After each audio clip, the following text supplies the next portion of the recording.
Register marriage தான் sir. தாலி கட்டுற நேரத்துல நான் அழுதுட்டு இருந்தேன். வீட்டு ஞாபகம் வந்துருச்சு. ரொம்ப அழுதுட்டு எட்ட போயிட்டேன். அவங்களும் அவங்க ஃப்ரெண்ட்ஸ் எல்லாம் இருந்தாங்க. உடனே வேணாம் மச்சான் அப்புறமா பண்ணிக்கலாம் வான்னு சொல்லிட்டு வந்துட்டாங்க. அப்புறம் ஓரளவுக்கு நான் கன்வின்ஸ் ஆகி அதுக்கப்புறம் ஒத்துக்கிட்டேன் சார். அது என்னால மறக்கவே முடியாது. ஓ அழறா இப்ப வேண்டாம் அப்படின்னு. ஓகே. அது மறக்கவே முடியாது. ஏன் அது வந்துருச்சு? அப்பா அம்மா ஞாபகம் வந்துருச்சு. அப்புறம் எப்படி கன்வின்ஸ் ஆனீங்க? சரி அம்மா அப்பா இருக்கணும், ஒரு பொம்பளை பிள்ளைக்கு ஆசை இயல்பாவே இருக்கும். நான் ஒரே ஒரு பொண்ணு சார். அதனால எப்படி எல்லாம் மேரேஜ் பண்ணணும்னு ஆசைப்பட்டிருப்பாங்க. ஒரே இப்ப பேச ஆரம்பிச்சு குழந்தைக்கு எனக்கு எல்லாத்துக்குமே நகைலாம் செஞ்சாங்க சார். ஆனா இது வரைக்கும் என்ன செஞ்சாங்கன்னு எங்க வீட்டுக்காருக்கு தெரியாது. அதை பார்த்ததும் கிடையாது, அவங்க கேட்டதும் கிடையாது எந்த கஷ்டத்தையும். நான் தான் சார் அடக்க வச்சிருக்கேன் என் தேவைக்கு.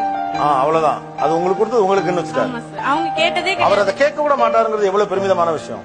எனக்கு ரொம்ப சந்தோஷமா இருக்கும் சார். என்ன மட்டும்தான் லவ் பண்ணாங்க, என்கிட்ட இருந்து எதையுமே எதிர்பார்க்கல அப்படின்ற மாதிரி. 100 ரூபாய் மட்டும்தான் அவங்க கிட்ட இருக்குன்னா கூட 50 ரூபாய்க்கு அதுல எனக்கு பூ வாங்கிட்டு வந்து தருவாங்க சார். எனக்கு குண்டுமல்லி பூனா ரொம்ப ரொம்ப பிடிக்கும் சார். வாங்கிட்டு வந்து கொடுப்பாங்க. அவங்க கொடுத்த பூ எல்லாமே அது சருகாக்கி நான் இது வரைக்கும் கவர்ல சேகரிச்சு வச்சிருக்கேன் சார். ஆக்சுவலி இவங்க சொல்லும் போது உண்மையிலேயே கொஞ்சம் பொறாமையா இருந்துக்கிறவங்க. 100 ரூபா இருந்தா கூட 50 ரூபா வராது சார். அது லவ் மேரேஜ்ல தான் மேபி 90% நடக்கும். அரேஞ்ச் மேரேஜ் 10% இருந்தாலும் 50 ரூபா 100 ரூபா இருக்கும்போது 50 ரூபாய்க்கு பூ வாங்கி கொடுத்தாருன்னா அப்புறம் கம்பேரே பண்ண முடியல சார்.